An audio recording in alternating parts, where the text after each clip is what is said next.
Hello friends. आज हम लोग 10वीं क्लास के इतिहास का पहला चैप्टर यूरोप में राष्ट्रवाद की शुरुआत करेंगे। यह मेरा इतिहास विषय का पहला वीडियो है और उम्मीद रखता हूं कि आपको पसंद आएगा। जो कमियां होगी वो उसको आप कमेंट निश्चित रूप से कीजिएगा। चैप्टर की शुरुआत करने से पहले हम लोग यूरोप, जैसे कि आप जानते हैं कि इस धरती पे इस विश्व का एक उन्नत महादेश है इस समय, और राष्ट्रवाद का जो मतलब होता है वह किसी विशेष भौगोलिक, सामाजिक, सांस्कृतिक क्षेत्र में जो लोगों में एकता की भावना लाने का काम करता है उसको हम राष्ट्रवाद कहते हैं। तो राष्ट्रवाद को थोड़ा सा और हम क्लियर कर लेते हैं। इस समय जैसे कि हमारा देश भारत है और इसका एक विशेष भौगोलिक क्षेत्र है। जैसे आप जम्मू कश्मीर से लेकर कन्याकुमारी तक चले जाइए और पश्चिम बंगाल से लेकर महाराष्ट्र तक चले जाइए, एक इसका विशेष भौगोलिक क्षेत्र है। इसके अलावा हम भारतीय संस्कृति की बात करते हैं, हम भारतीय समाज की बात करते हैं। तो जब हम भारतीय समाज की बात करते हैं तो इससे पूरे भारत का बोध होता है। जब हम भारतीय संस्कृति का बात करते हैं तो पूरे भारत की संस्कृति का बोध होता है। तो विशेष सांस्कृतिक, भौगोलिक या सामाजिक क्षेत्र में लोगों को जो एक सूत्र में बांधने का काम करती है वही भावना राष्ट्रवाद कहलाती है। तो राष्ट्रवाद काफी पुराना नहीं है, एक नई परिकल्पना है। और यूरोप में जो राष्ट्रवाद की शुरुआत हुई उसका सबसे बड़ा श्रेय 3 चीजों को जाता है। एक है पुनर्जागरण, दूसरा है जो 1789 की फ्रांस की राज्य क्रांति हुई, और नेपोलियन जो महान शासक था उसको भी यूरोप में राष्ट्रवाद की भावना की शुरुआत के लिए उत्तरदायी माना जाता है। तो सबसे पहले हम चर्चा करेंगे पुनर्जागरण की। पुनर्जागरण की चर्चा करते हैं। 1453 ईस्वी में कुस्तुनतुनिया का पतन हुआ, और कुस्तुनतुनिया के पतन के बाद वहां पे तुर्कों का शासन हुआ, और वहां के जो विद्वान थे अपने साथ प्राचीन ग्रंथ और अपने साथ ढेर सारी विद्वता लेकर यूरोप आए।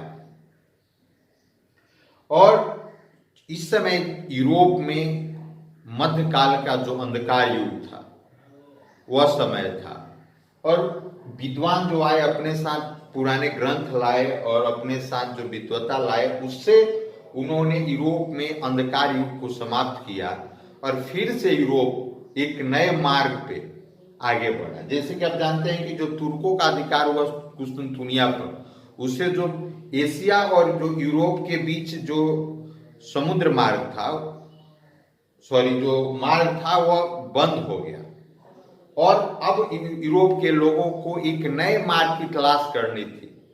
तो 1453 का जो कुस्तुनतुनिया का पतन हुआ उसने यूरोप में पुनर्जागरण की शुरुआत की, और पुनर्जागरण ने यूरोप में राष्ट्रवाद का जो उदय हुआ उसमें महत्वपूर्ण भूमिका निभाई। इसके अलावा फ्रांस की राज्य क्रांति 1789 में जो फ्रांस में राज्य क्रांति हुई उसने यूरोप में राष्ट्रवाद की भावना का प्रचार प्रसार करने में महत्वपूर्ण भूमिका निभाई। फ्रांस की राज्य क्रांति ने राजनीति को, जो अभी तक केवल अभिजात्य वर्ग में था, उसको वहां से निकाल के सड़कों पे, अखबारों में और उसको आम जन के बीच चर्चा का विषय बना दिया। और जो फ्रांसीसी क्रांति का जो बंधुत्व, समानता का जो नारा था उसने लोगों को काफी प्रोत्साहित किया, लोगों को काफी अच्छा लगा। इसके अलावा नेपोलियन जो महान शासक था, और उसने जो नए नए कदम उठाए, जैसे उसने इटली को जीता, जर्मनी को जीत के उसको एक संघ, जर्मनी जो छोटे छोटे हिस्सों में बटा हुआ था उसको एक राइन संघ का निर्माण किया और इससे जर्मनी में राष्ट्रवाद की भावना का उदय हुआ। इसके अलावा उसने इटली को 3 गणराज्यों सिस्पाइन, लिगुलियन और ट्रांसपेडेन में बदला। 3 गणराज्यों में उसे विभक्त किया और इससे इटली में भी राष्ट्रवाद की भावना का प्रचार प्रसार हुआ। नेपोलियन का उत्कर्ष हुआ। नेपोलियन पूरे यूरोप का शासक बना और इसकी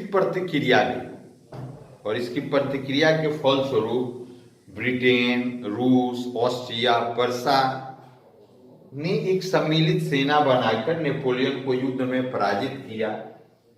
और नेपोलियन के पतन के बाद ऑस्ट्रिया की राजधानी वियना में 1815 में जो ऑस्ट्रिया का चांसलर था मेटरनिक, उसकी अध्यक्षता में इन शक्तियों की बैठक हुई। 1815 में जो मेटरनिक में बैठक हुई उसका मुख्य उद्देश्य था कि जिस नक्शे को नेपोलियन ने तहस नहस किया था, जो यूरोप की संरचना थी उसको बदल दिया था, उसको पुनर्स्थापित करना। और ये लोग गणतंत्र और प्रजातंत्र के विरोधी थे। मेटरनिक के घोर प्रतिक्रियावादी था और वह गणतंत्र और प्रजातंत्र को पसंद नहीं करता था। उसकी कोशिश थी कि यूरोप में फिर से जो नेपोलियन के पहले का समय का जो व्यवस्था था वह लागू हो, और उसने उसके लिए कुछ काम भी किए। उसने इटली को अलग अलग हिस्सों में बांटा।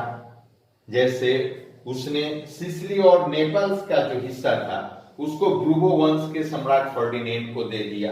रोम के आसपास का क्षेत्र जो ईसाई धर्म के सबसे बड़े अधिकारी होते हैं पोप, उनको दे दिया। इसके अलावा लोम्बार्डी और वेनेशिया का क्षेत्र जो है ऑस्ट्रिया को चला गया। परमा, मोडेना, टस्कनी जो है वो हैब्सबर्ग राजवंश को दिए गए। जेनेवा और सार्डिनिया जो है वो पीडमाउंट के राज्य को दे दिए गए। इसके अलावा जर्मनी के क्षेत्र पे ऑस्ट्रिया ने खुद अपना प्रभाव कायम रखा, लेकिन स्थितियां बदल चुकी थी और जो लोग नेपोलियन के बाद गणतंत्र और प्रजातंत्र का आनंद ले चुके थे, अब वह फिर से पुरानी व्यवस्था में जाना नहीं चाहते थे और लोगों ने मेटरनिक की व्यवस्था को पसंद नहीं किया। मेटरनिक ने अपनी व्यवस्था के अंतर्गत फ्रांस को फिर से ब्रूबो राजवंश को समर्पित कर दिया और लुई 18वां फ्रांस का सम्राट बना। लेकिन लुई 18वां एक अनुभवी व्यक्ति था।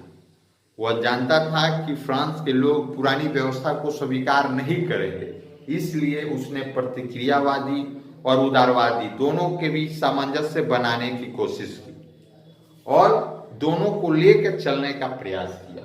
उसने 2 जून 1814 को एक संवैधानिक घोषणा पत्र जारी किया और यह संवैधानिक घोषणा पत्र 1848 ईस्वी तक चला। लेकिन लुई 18वें के बाद चार्ल्स 10वां जो फ्रांस का शासक बना, उसने फिर से पुरानी व्यवस्था को लागू करने का प्रयास किया। उसने गणतंत्र को दबाने का प्रयास किया, उदारवादियों को दबाने का प्रयास किया और जिसकी परिणति फ्रांस की क्रांति जो 1830 ईस्वी में हुई उसका कारण बनी।